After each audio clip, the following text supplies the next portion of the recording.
hope y'all are having a great week. Today's video is going to be about some realities of expediting. If you see, we're actually in our personal truck filming this. We're wrapping up our home time. We've been on home time for the past 2 weeks, and we were actually, if you hadn't seen our last video, we are staying out at Lake Waco in Texas, in Waco, Texas, and they've been getting a lot of rain over the last 2 weeks, and the lake was filling up a lot. So we actually got kicked out of our RV spot a day early. We were supposed to be staying there through today, but we actually had to leave yesterday. So there were some things we needed to come do in Dallas, some personal things and errands we needed to do. So we just wrapped up doing that, and we're now heading to pick up our truck in Waco to get back out on the road. Back out on the road. Back out on the road. So we wanted to talk about today about two of the biggest questions we're always asked through emails and on Facebook and stuff. And one of them is, can you make a living doing expediting? And the other is, can you make a living being a solo doing expediting? Now, what we're going to talk about is our opinions, things we've seen through the years, you know, failure stories we've heard about. You know, we read about people not doing good all the time, and so, you know, I mean, we'll talk. We don't want to do this to discourage you. We just want to, you know, tell you what we've come across and what we've read, and some of the bad things we've heard that have happened. So, with the question of can you make a living doing this, it all depends. Well, mainly depends on what you consider a living. What your situation is. Right, you know, what your situation is. If you're a husband and wife team, doing this kind of job is going to benefit you a little bit more, because that income is for the both of you, but it's really as one kind of income. So, you know, I hear a lot of people ask, can you make $70,000 a year each per driver? And I think on a perfect year you might be able to hit that, but that's not going to be every year. We've yet to hit that, and I think we do pretty good. I mean, we're pretty happy with the living we make. But again, our situation is different from your situation. You know, it's going to all depend. You know, we have very minimal bills, so the money that we make, the miles we run, we make a comfortable living to be able to afford the bills we need to and have money to do the things we want to do. Now, somebody else may not have that. You know, they may have a ton of bills. They may have, you know, things that they need to do with their money. You know, so everybody's situation's different. A good living to us may not be a good living to you. So that is a very hard question to answer. You can make a good living, but again, it depends on your situation and what you consider a good living is. And that's why you kind of get the runaround if you ask people in expediting, well, how much can you make? And, you know, is it going to be worth it? You know, worth it to us might not be worth it to you, you know. There's a lot of factors also depending on the carrier you work with, you know, how much you make, your rate per mile. That's not the same for everybody. And, you know, that's why we don't ever tell you exactly what our rate per mile is, because our rate per mile may not be the same as what, you know, Joe Schmo over here is getting. So might be less, might be more, you know. Right, exactly. And, you know, and honestly, to ask somebody, you know, you don't go up to people and ask them, well, how much money do you make? Yeah, you know? that's a little bit of a private question. You know, that's a private question. And, you know, we have no problem telling you what Panther starts their drivers out at. We have no problem doing that. But, you know, we're not going to sit here and tell you we make X amount of dollars for this run, or we make X amount of dollars every year. And like Jason said, it's going to depend. Our first year in doing this, we struggled, you know, especially the first 3 to 6 months. Yeah, we really struggled. It was a struggle. It was a learning process, you know. Getting used to sitting around for 3 or 4 days for a run. learning where to take loads to, you know, dealing with those $350 paychecks. It was quite, it took us, and maybe we're just slower learners, you know. Maybe somebody, you might be able to pick it up quicker, might take you a little bit longer, but it's a lot different than if you're coming from tractor trailer and trying to, you know, if you come over into expediting and try to run like you did in tractor trailer, it's not the same. It's quite a bit different. So, you know, there's a learning curve in expediting. And before we got started, I know most people, I would always read that expect not to make that much money your first year. You know, that first year you start into expediting is take that up as your learning curve. You know, that's where you're going to be learning how to do expediting, how to, you know, make the best out of sitting or where to go and stuff like that. So if you look at expediting and the kind of people that do it, the most successful people in expediting are typically going to be your husband and wife teams.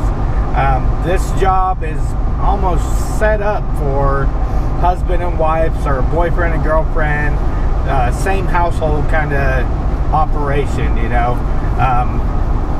Now, running expediting as a solo, we know a few drivers out there that they're happy with the living they're making. You know, they have no complaints.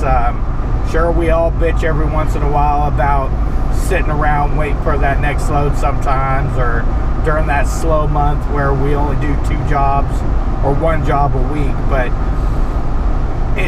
there's solo guys that out there that are making a living at it. But I mean, you're really limited already in an Expediter truck of how much freight you can carry.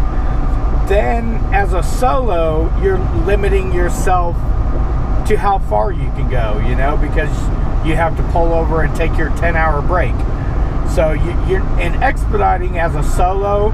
I think the key to success in that is not a lot of long runs, but stacking up a lot of minis.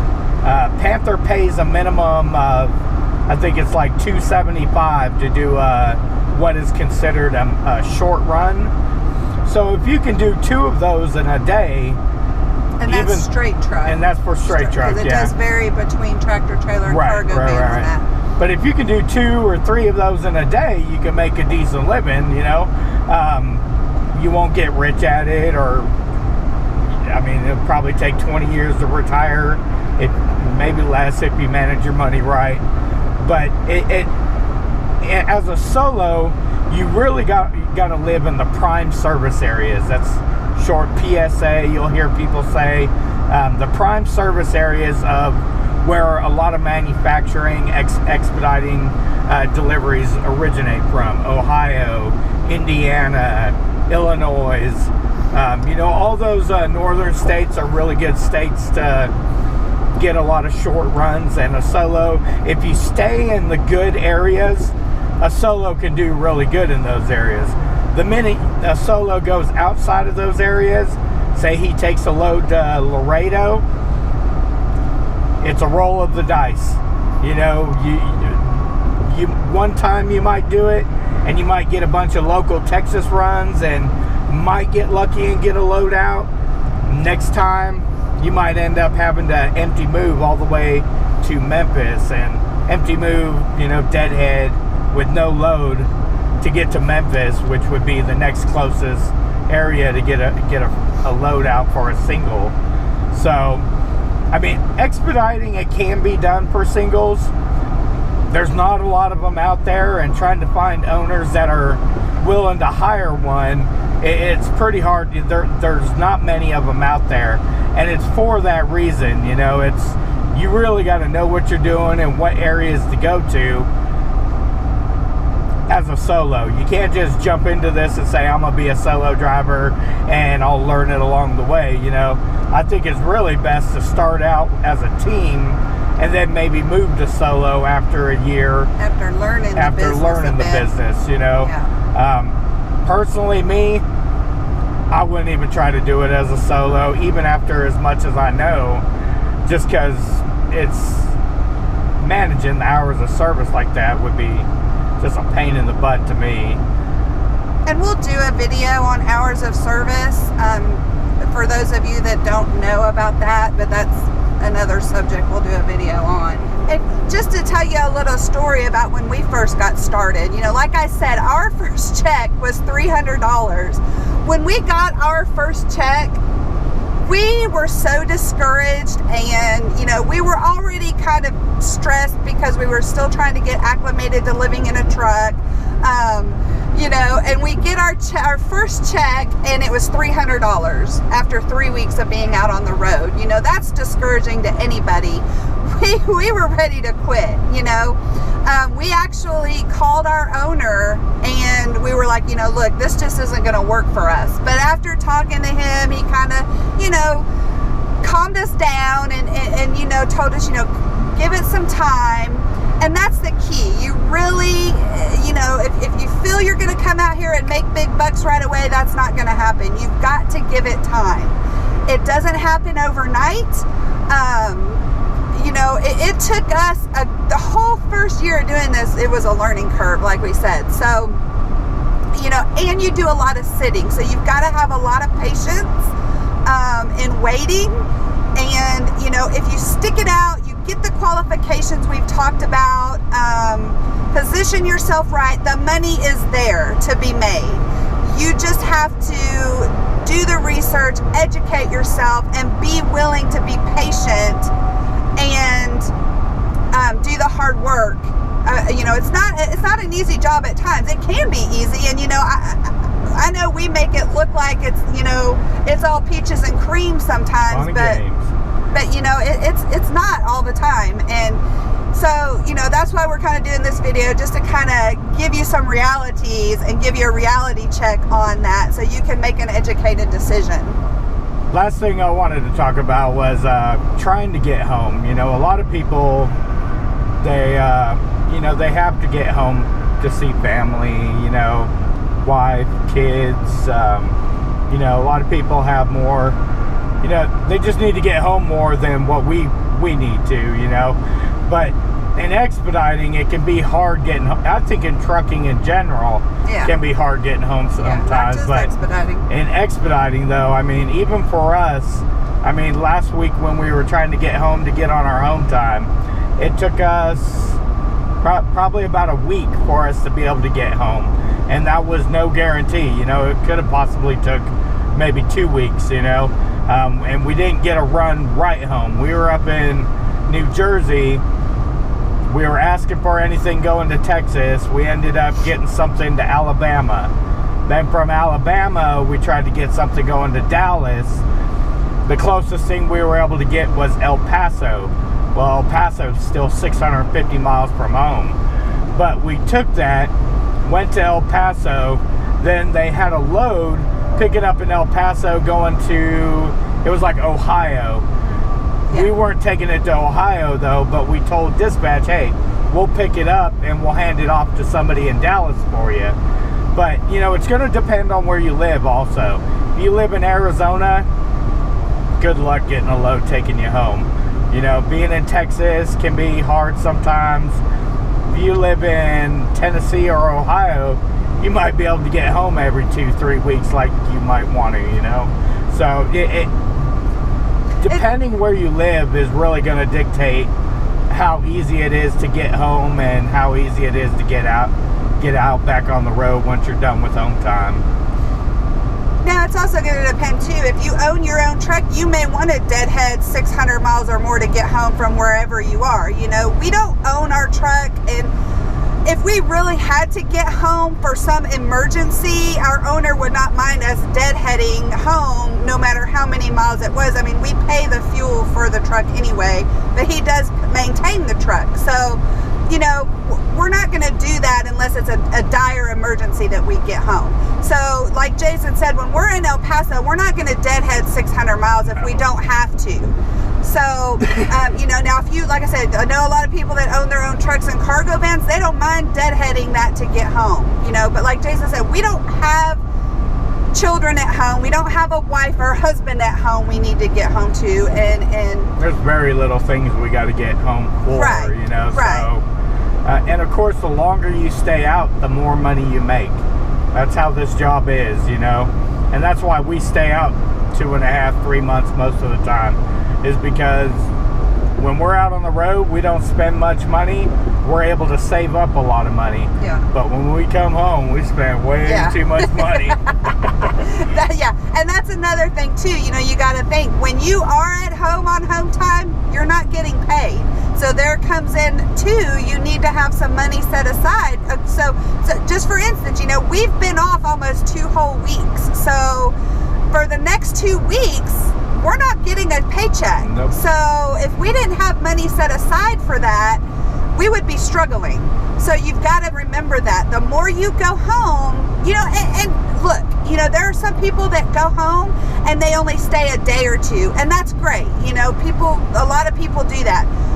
When we go home, we like to take the time off because we do stay out so long. You know, for us, it's not feasible to pull our RV out for a day or two and then put it back. It's just more hassle than it's worth. So we don't like coming home for just a weekend or something like that. We would rather stay out longer so that when we come home, we can take a longer amount of time off.